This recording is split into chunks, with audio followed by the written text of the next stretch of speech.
Hi everyone, from me and Milu. Just had a very damp walk, unsatisfying walk for Milu in the park. It's really quite grim here today. Kind of suits my mood a bit because I've just been reading about the big boys club meeting that's going on in Bali, the G20. The so-called leaders of the free world all gathering to plot and plan the future for all us great unwashed down here. Some really sickening photos of Schwab canoodling with Sunak and Trudeau in their matching Balinese shirts. It's just hideous, but this is the thing that's going around, which I'm sure some of you have probably read. So this is from the G20 Bali leaders, self-appointed leaders declaration, and this is just some of it.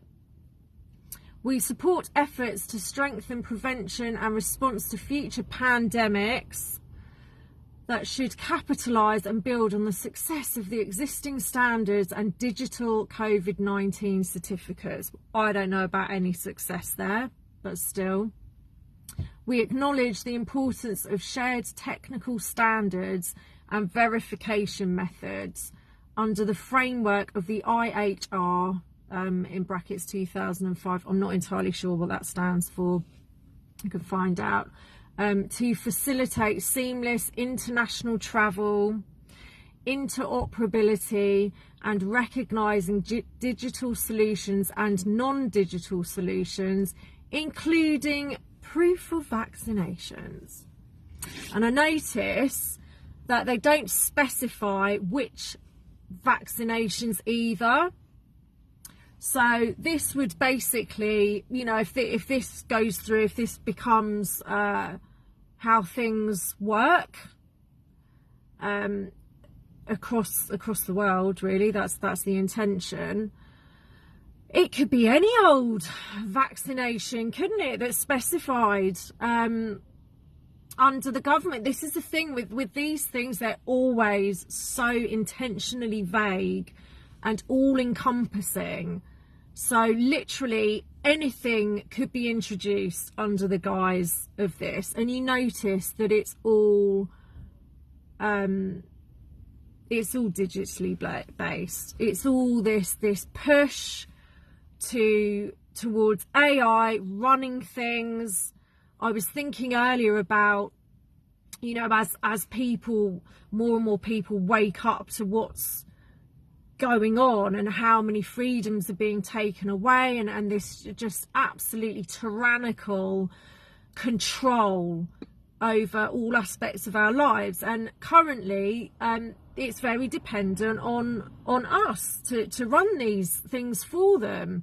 We still do. We're seeing a huge push to have AI take over human jobs, but as it stands, currently, you know, you go to an airport and it's humans that are checking things, and although we've seen you know, huge leaps in the dependence on technology, you've still got, you know, the basic framework is being run by human workers. And, you know, when they're not needed anymore, so for people that do take a stand and say, well, I'm not being a part of this, I'm not being involved in this, they're already jumping ahead to the point where it doesn't matter, actually, because we've already got this AI in place where it doesn't matter if you've got morals or ethics.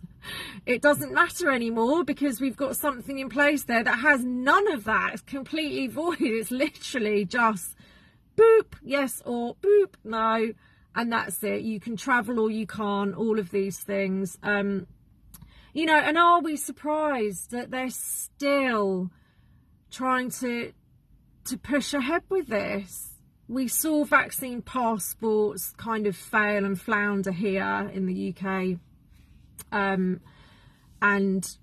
you know, it felt like a bit of a victory, certainly for, you know, trying to use shops and restaurants, you know, all that kind of thing. It just didn't work. But we said at the time, they will still absolutely be continuing on this path, because it's all about that digital ID and that communist Chinese style control system, social credit system, that it's never gone away, and it's not going to.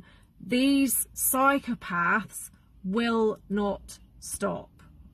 They will plough on ahead no matter what, and it's down to us to just say no. To just say no, because the only thing that keeps this going is the people that go along with it, because, hey, they want to travel still. They want to... So would I. I've spent many years travelling. It's my greatest passion.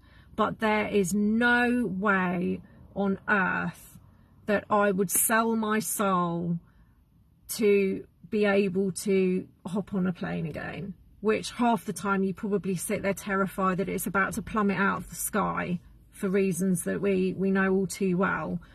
You know, at what point do people really make that stand and sacrifice the things that they would prefer to be doing, that they don't want to give up?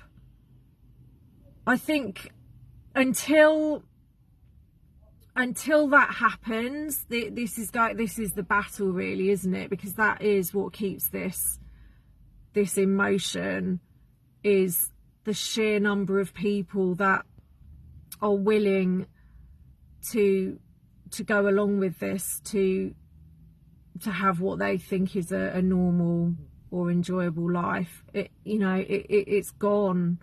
That the old normal, whatever you want to call it, is gone, and it's time to look at where this is all heading. It's very, very clear.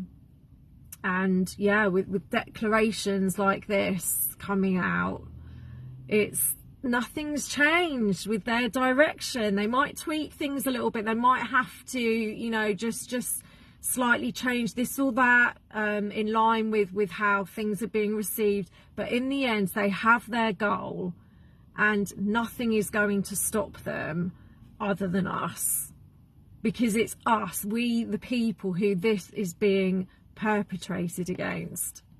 They're not going to stop. It's down to each and every one of us, in whichever way whichever way we can do whatever it is to stop contributing to this. So yeah, that's lovely, cheery news, isn't it? On a bit of a grey and depressing day, but hey ho. Hey Mealy, you gonna say hello? Yeah, he hopped straight back in the car. No arguments there when the rain started coming down. Anyway, I hope you do